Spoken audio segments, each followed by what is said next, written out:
नमस्कार फ्रेंड्स देखंतु सुभद्रा योजना आवेदन करिया पई सरकार तरफ जो धार्य तारीख रखा जाइछि 1/7/2024 तारीख सुधा महिला माननकु तथा झियो माननकु 21 वर्ष पूरी जाउथिबो बा 21 वर्ष हे जाउथिबो ताठरो अधिका बयस हेउथिबो एवं 60 वर्ष बयसरु कम बयस हेउथिबो तेबे से माने समस्त सुभद्रा योजना रे शामिल हेबा पई ऑनलाइन रे आवेदन करि परिबे। तेणु देखंतु ए वीडियो को आपण माने शेष पर्यंत देखंतु आपणकर आधार कार्ड रे जो बयस रहिछि से आधार कार्ड बयस अनुसार सरकार जो धार्य तारीख रखिंट 1/7/2024 तारीख सुधा आपणकर बयस 21 वर्ष हो जाऊथिबो किबा ताठरो अधिका थिबो एवं 60 वर्ष कम थिबो। आपण माने किपरि जानि परिबे आपण माने बयस अनुसार योग्य अटंती कि नहीं सुभद्रा योजना आवेदन करिया पे। किंतु एथिपे आपनको सर्वप्रथमे जे कोनोसी ब्राउजर रे गूगल ओपन करबा को पड़िबो। गूगल ओपन कला पर आपण टाइप करिवे एज कैलकुलेटर देखि परथिबे एबळी भाबरे आपण एज कैलकुलेटर टाइप करी सर्च करिवे।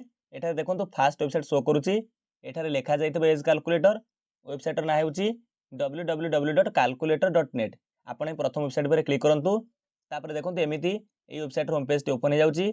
एठारे देखंतु आपण माने निजे चेक करी जानि परिबे आपण सुभद्रा योजना रे आवेदन करिया पई आपणकर बयस होईची कि नहीं। प्रथमे देखंतु एठारे डेट ऑफ बर्थ पचारुची आधार कार्ड रे आपणकर डेट ऑफ बर्थ जहा रहिची ताको एठारे सटीक भाबरे सिलेक्ट करंतु। देखंतु मु जे महिलांकर एठारे चेक करूची तांकर आधार कार्ड रे बयस रहिची 25/10/1978 अर्थात 10 मास तांकर प्रथमे सिलेक्ट करिबा जेमिति मुठी अक्टोबर सिलेक्ट कली तापरे 25 तारीख तांकर जन्मदिन बा तांकर जो डेट ऑफ बर्थ रहिची आमे एठी 25 तारीख को सिलेक्ट कले एवं जन्म मसीहा होची 1978 एबडी भाबरे आमे 1978 को सिलेक्ट करनवा। देखंतु आपनकर आधार कार्ड रे जहा थिबो प्रथमे देखंतु मंथ एठी सिलेक्ट करिवे तापरे डे एठी सिलेक्ट करिवे या पर जन्म मसीहा बा ईयर सिलेक्ट करिवे। तापरे देखंतु गुरुत्वपूर्ण कथा तळे देखंतु लिखिची age at the date of अर्थात सरकार जो धार्य तारीख रखिचंती आपनको सेही डेट को एठारे सिलेक्ट करिया को पड़िबो। ऊपर आपनकर जन्म जोटा अछि डेट ऑफ बर्थ जोटा अछि जन्म मसीहा डे मंथ आपण एठी ऊपर सिलेक्ट करिवे आधार कार्ड देखि डेट ऑफ बर्थ पूरा सिलेक्ट करिवे। तापर तळे देखंतु सरकार जो डेट टी जारी करिसंती कि 1/7/2024 तारीख सुधा महिला को तथा झियो को 21 वर्ष हो जाउथिबो 60 वर्ष रु कम बयस होइतिबो। तो एठी सेही 1/7/2024 को आमे सिलेक्ट करिबा।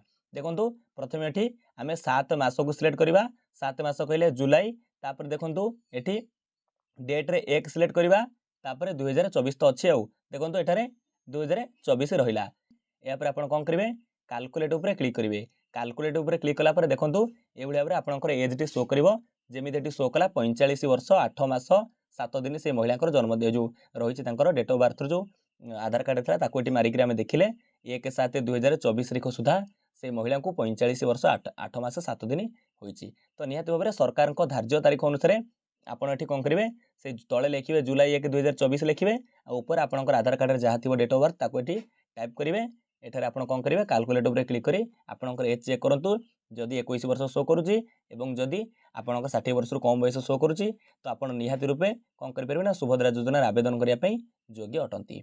तो एथिला आपण पई किछि गुरुत्वपूर्ण विवरणी भाबिली वीडियो करी जणाई दिए समस्त पचारछंती कि हमर बयस होईछि कि ना हमें केम जानिबा एथुर आपण बुझी पारथुवे चेक करी जानि परिबे। विदाय दियंतु नमस्कार जय हिंद जय भारत जय जगन्नाथ।